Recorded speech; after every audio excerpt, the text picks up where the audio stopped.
Record. Good morning and welcome to Teen Summit 2025. Our session right now is De-Stress Fest with Tori Gelman.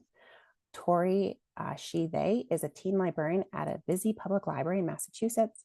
With a background in film and creative writing, she is deeply passionate about facilitating expressive opportunities for young library patrons. And I'm so excited that Tori is here to share about this session at the Brookline Public Library. So all yours, Tori. All right. Hello. Good morning. I'm very excited to be here. Like Christy said, my name is Tori Gelman. I am the teen librarian at the Public Library of Brookline in Brookline, Massachusetts. I've been here almost a year to the day, so this is a fun little, I guess, 1 year present situation. And I'm going to talk about a sort of week-long session series that I put together with the help of my colleagues and local community organizations, the high school, really the whole gamut, this past spring during final season for our teen patrons. Our library defines teens as 8th through 12th graders, so that's the target audience. And I look forward to hearing your thoughts, and we'll take questions at the end. And yeah, thank you all for being here. All right. So let's see here. Perfect. Oh, there we go. What is De-Stress Fest? So this was a series of small programs conducted around high school final seasons. The programs, if you choose to do anything like this in the future, they could and should vary depending on the needs and interests of your teen library patrons. I'll come back to this a little bit at the end. But this is really just an opportunity for students to decompress, relax, get a much needed break amid an extremely high stress time of year. If you have students or schools in your area that kind of have two final seasons, I recommend doing sort of like a winter one and a spring situation. And again, I'll talk more about kind of like the replicable aspects of this near the end. But this program came about, it's an iteration of something that library assistants at my graduate school actually did for the undergraduate students. They helped them get a lot of really great resources and just relaxation time during finals. And then similarly to a university, the public library tends to see a dramatic uptick in teen patrons around finals time at the local high schools. Our high school is about a 10-minute walk from here. And, the afternoons, 2 to 5, are extremely busy, but even in final season, that gets even more noticeable. So the teens I work with seem more and more just overbooked, and their days are full of activities and expectations. I don't know if anyone else can relate to that. And that's all on top of the basic responsibilities of schoolwork. So utilizing the library spaces and resources to provide them with this time seemed like kind of a very bare minimum of what I could do for them. And so why De-Stress Fest? The first part is to promote self-care. I'll talk about these self-care kits that I put together. We'll have a little show and tell. And then the yoga program promoting mindfulness and just relaxation time to support studying. We in addition to the actual like program events, we had dedicated study spaces and materials available for anyone in the library. Community partnerships. I love working with the high school and the high school libraries. I'll talk about that a lot.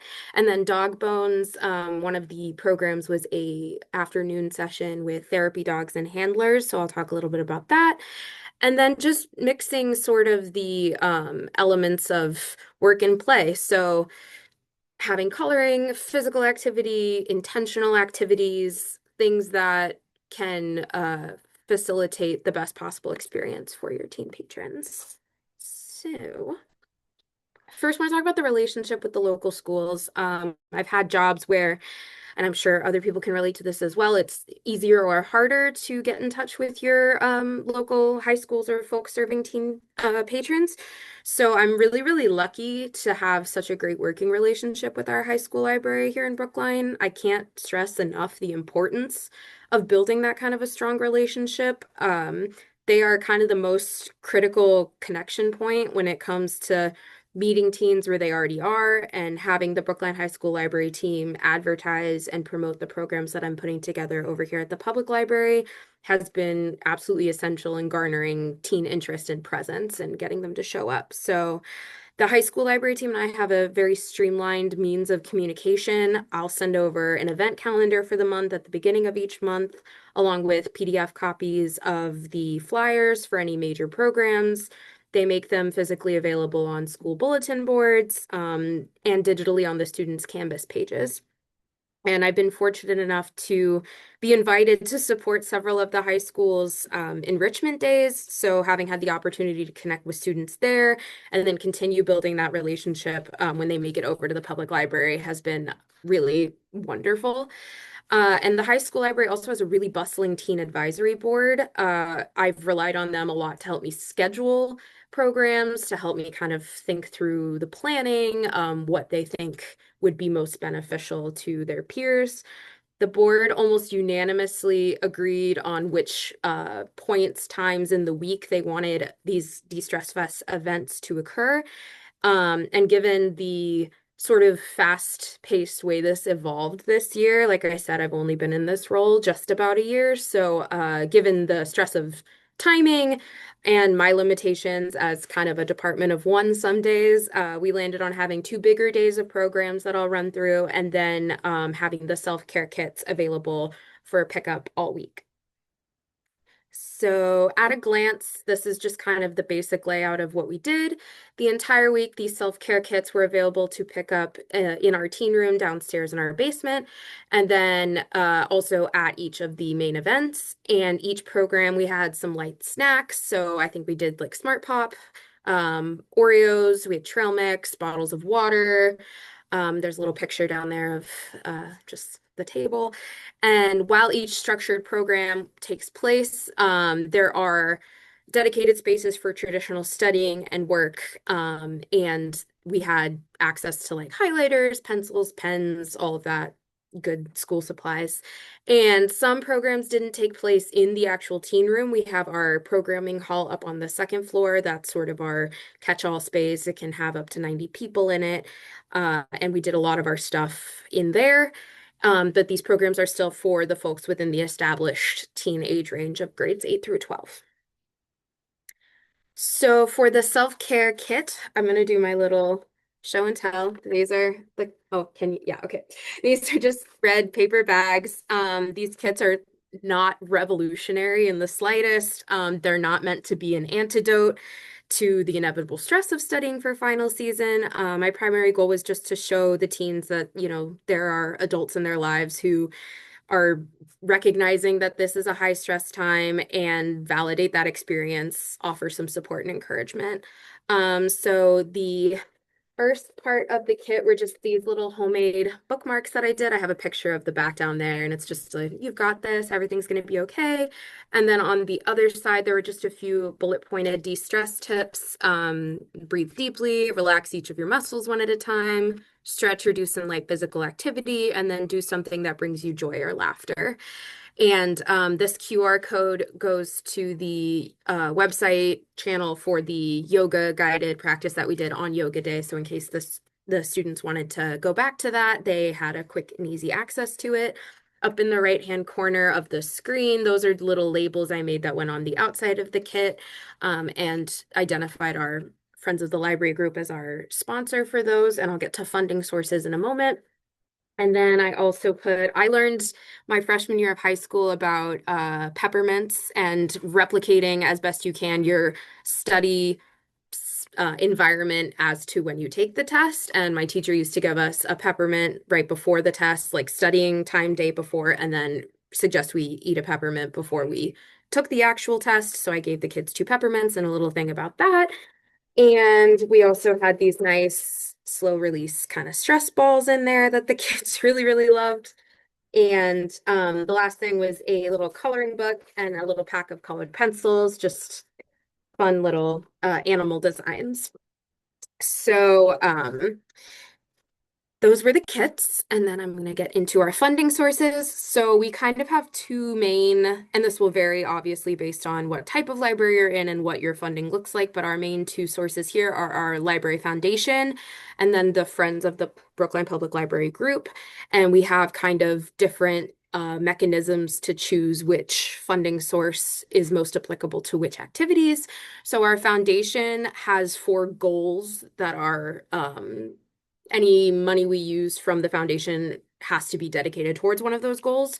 So things like programs that take place outside of the physical space of the library. So I've used that to purchase books for book clubs I run at the high school. Or if we do anything that's DEI related, we have an entire goal with more comprehensive analysis of what that means, but we have that as well.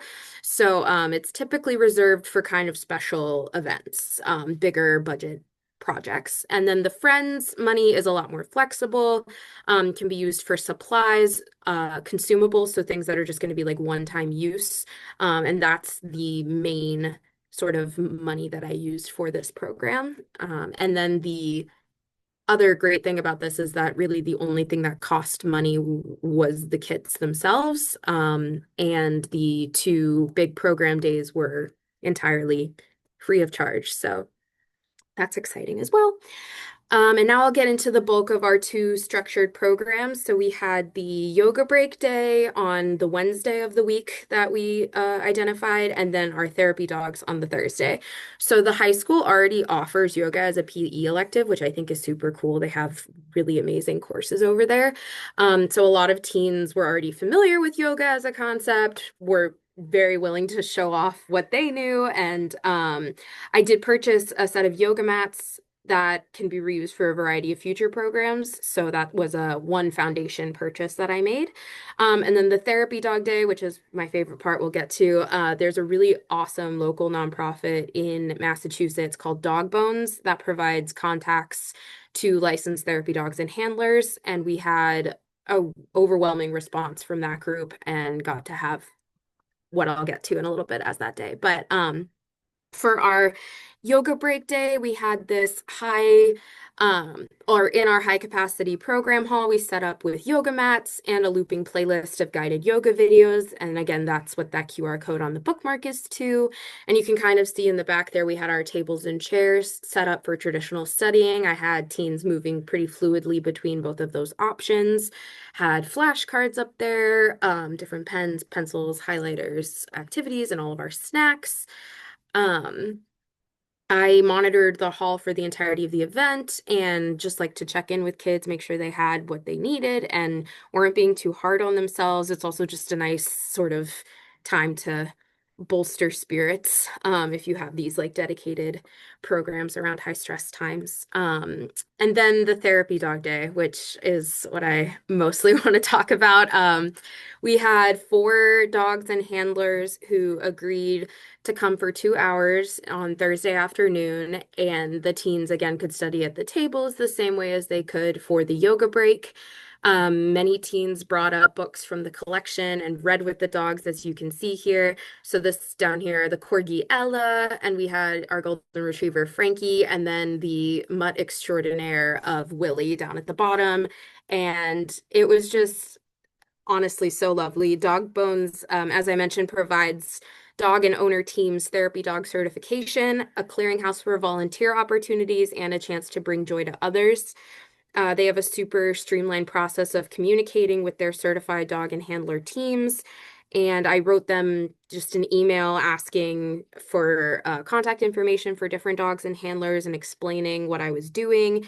And they provided me wonderful contact information. And I scheduled the four dogs and handlers to come out that day. And truly, this afternoon was one of like the best I've experienced in my time as a teen librarian. I knew that teens would be pretty ecstatic to see the dogs, but I didn't totally expect the kind of beautiful intergenerational communications that were happening. Many of the dog handlers are senior citizens, and the teens were just very engaged with them, asking questions about the dogs, how they got into handling and getting therapy certified. And I wasn't expecting also a student reporter from the high school paper came to Therapy Dog Day and covered De-Stress Fest at large, kind of interviewed me and my supervisor, who is just an amazing support and resource for all of our teen programs. And it was wonderful to know and kind of see in action that the partnership with the high school and specifically the librarians over there was clearly working pretty well if there were reps from the school paper that knew to come and report on the series. So yeah, this is kind of that day. And then, as I said early on, I think something that's really cool about this is how replicable and iterative it can be. These are events that would be easy to add or sub in for future um, events like this. So, a board game day, workshops with local artists. We've had very successful kind of like adult in the evening um, sessions with local watercolor experts and acrylics and things like that. So that could be built in. Some sort of cooking demo, depending on your library's food policies and practices around that. A puzzle competition. This is something our children's librarian is putting together for January just as like a one-off program, but I think that could be a really fun addition next year. And then trivia. The kids love a Kahoot. They love like a Jeopardy style trivia. So having a day like that could be really excellent as well. Um, and then I wanted to talk about some things that went well, things that I would change, and then have a lot of time to hear from you all, questions or thoughts. So, in my experience, two things that are likely to attract teens are snacks and animals. So, we had both of those going for us that week. And I think that next year, things that I would do differently would definitely be getting earlier teen input for events, scheduling, have more time to promote. Isn't that always the way? But it reigns true for this. And I got a suggestion actually from one of the dog handlers, Enzo, and his owner suggested that I stagger the arrival of the dogs so that it wasn't all four dogs for all 2 hours and give kind of the owners and handlers some more flexibility, which was a great suggestion. And then I don't know, again, if anyone else has this issue, but same building, one elevator ride up the stairs, but the teens really do not like to be anywhere that is not the teen room. And in some ways, I appreciate that they love the space so much. But I think for next year, I would try to have as many programs in that space as possible. There are some reasons why it doesn't work. We don't have the AV capabilities that our program hall has. It's definitely not as spacious. It's on the same floor as our children's and tween room, so it can get really, really noisy.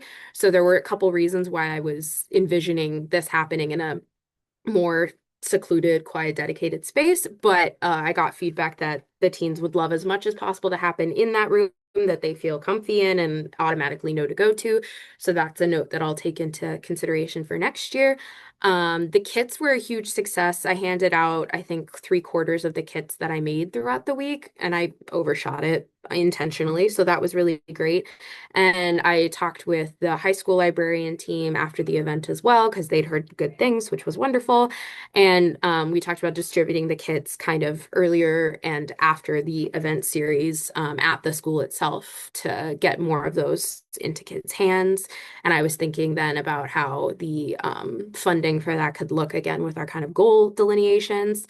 And then I already kind of mentioned this, but promoting the events sooner and more widely is always on the agenda. So kind of talked fast. But that's the gist of what we did. I would love to hear any sort of questions that people may have. Hi, yes, Tori, that was awesome. So there are some questions in the chat that I will Okay. work my way through. So the first Okay. question was, where were the supplies for the stress kits purchased from? And if you have links, you can send them to me and we can get them connected to your slides because they also asked about that. Yeah, absolutely. So a lot of it was kind of in-house stuff. I think we use Blick Art Supply a lot. So that was cardstock for the bookmarks. Also I bought like a big bulk pack of coloring pencils and then sort of rubber banded them together as like little sets of three to have in the kits, and the teens were sharing those. And yeah, I can include links. The stress balls I think came from Amazon. We do try to not as much as we can, but sometimes it is what it is. And the peppermints I just got across the street at CVS. And the yoga mats I also ordered from just like a exercise store. And was there another part to the question other than No, that supplies? so that was that part. There are other questions about the Okay, kits okay. specifically. So the I think you touched on it a little bit, but two different people wanted to know, how did you distribute the kits, and then how many kits did you put together, and approximately how many were taken? Yeah, I put together 75 kits, and I think 53, 54 were taken. So we have some extra supplies for next year. I distributed them. I had a big cart, like a regular book trolley cart, and I had all the kits kind of in bags like this. They had those little labels on them, and it was sort of honor system, first come, first serve to take a kit. um, Both in the teen room and then, which is downstairs, and then I would wheel the cart up the elevator and have them at the programs themselves. I had some kids who were more interested in just having the peppermint candies, and they would like swap with people about colored pencils and all that kind of stuff. It wasn't really a thing that I was too worried about everyone getting one of everything. It was just sort of a, I hope that people get what they wanted out of it. Awesome. Okay, thank you. So the next question is about marketing. How did you go about marketing this? Was there good attendance compared to other programs that you offer? Yeah, attendance is always kind of hit and miss with teen programs. I'm sort of learning my last job, I've got a very small township kind of public library that had a very dedicated, tiny but mighty group of kids who were there every single day. Here I see a lot more like a varying teens. It's not always the same kids all the time. And so promoting attendance to people who aren't always around to see, like your traditional flyers or things like that can be really tricky. So the first thing I did when I was putting this together was contact the high school. We also have a really awesome independent bookstore in our area that is very willing to both come and sell, books at author events or use our spaces for their programs and promote library resources, or they actually invited me to go talk about Banned Books Week earlier in the year, last month. So having kind of local orgs that are willing to distribute any sort of promotional materials. A lot of my teens are interns at different media groups around the area or our local independent theater. And it's stuff that you wouldn't, I don't know, isn't like traditional to flyer at, I guess, for a library, but you never know unless you ask. A lot of places are working with the same demographics, have the same sort of creative ambitions, and promote the same sorts of universal access that libraries do. So it's a good thing to just kind of cast a wide net in that sense. Or even I have kids working at our local ice cream shop, and they'll have a bulletin board. So I think widely and non-discriminately, indiscriminately is the best way to promote. I'm also happy to include pictures of or PDFs of the flyers that I made, which is just Canva, nothing fancy either. Yeah, that's a great idea. Thank you. Um, Yeah. and I love the idea of like flyering everywhere. So because you Yeah. never know where kids are going to be looking for stuff. Mm-mm. Okay, so the next question is, where did you source the yoga videos? The yoga videos. So yeah, I used Yoga with Adrienne. She's a yoga instructor on YouTube. A lot of the kids were already familiar with her. And I'll see if I can ask my colleague, the tween librarian, had a suggestion for another popular YouTube channel. That I'll ask for the name of the yoga instructor. But they're just very small, digestible, kind of like 8 to 15 minute yoga videos dedicated to certain things. So there's like a whole playlist that has, and I'll link this as well, but there's a whole playlist for just like mindfulness yoga that's less movement based and more kind of like centering stuff. There were some more flexibility, kind of fun contortion things that the kids were very giggly about and had fun with. So it just sort of depends on what you're looking for. Ideally, what I really wanted to do was have like a local yoga instructor come in and do it in person, but time-wise, that just didn't happen this year. But I think that would be a really cool thing to have in the future. Yeah, great. Thank you.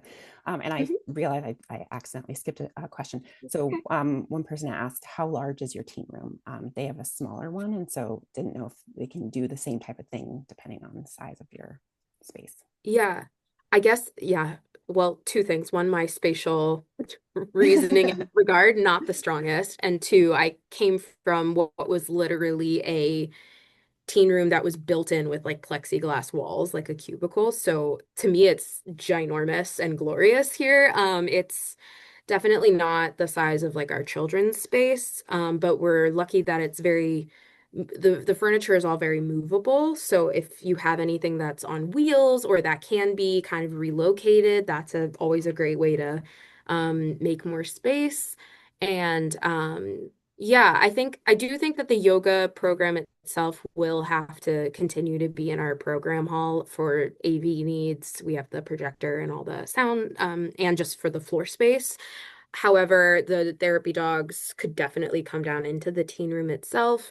There's no, I might have mentioned this, but there's just two very like open kind of caverns in the wall that are the entry points. There's no doors, there's no locks or anything like that.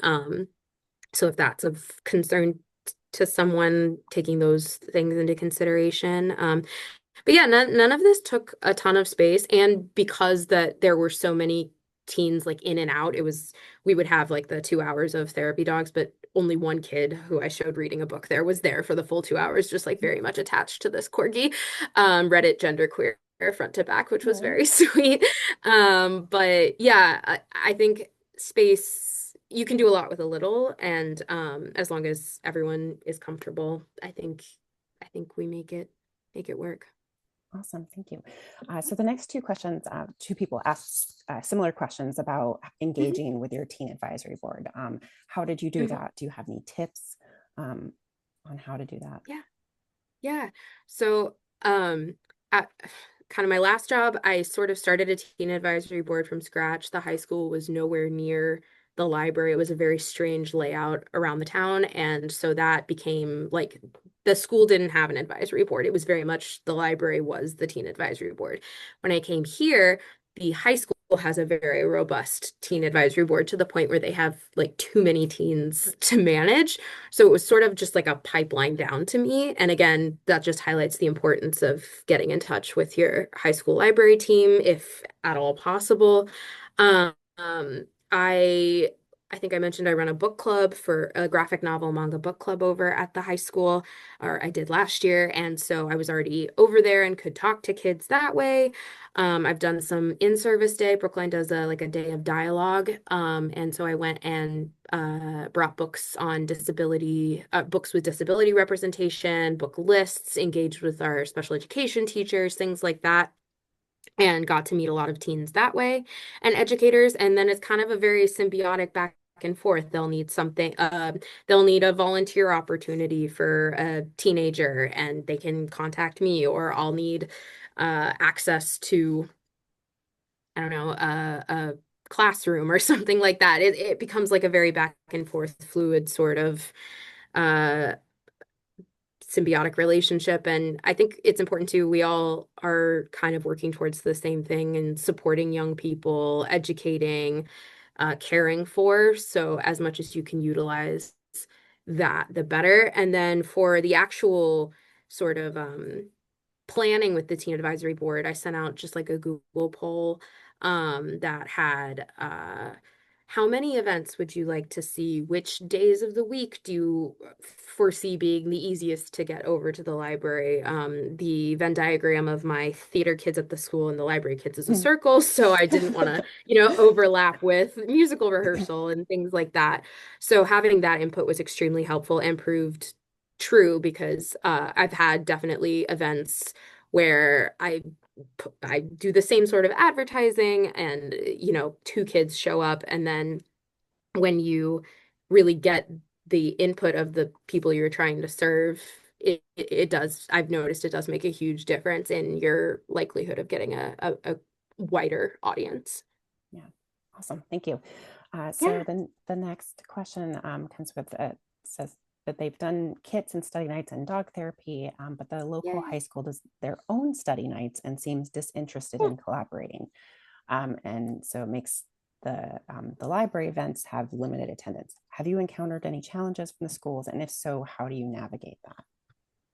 So extremely fortunately, I've not encountered that many challenges with the school here. At my last job, yes, very much so. And I don't totally understand it. I think there's some sort of like territorial nature with the the school versus public life, which I think is really unfortunate because, like I said, we're all trying to do the same thing. And I think maybe posturing it as sort of like a how can we support you in this endeavor, like offering to go to them and then building that relationship kind of on their turf could lead to a more robust, comprehensive community-wide initiative in future iterations. But I'm really sorry to hear that. I've been there and it's unfortunate when there's sort of this weird dissonance between what the schools and the public libraries are doing, especially again essentially doing the same thing. Sorry.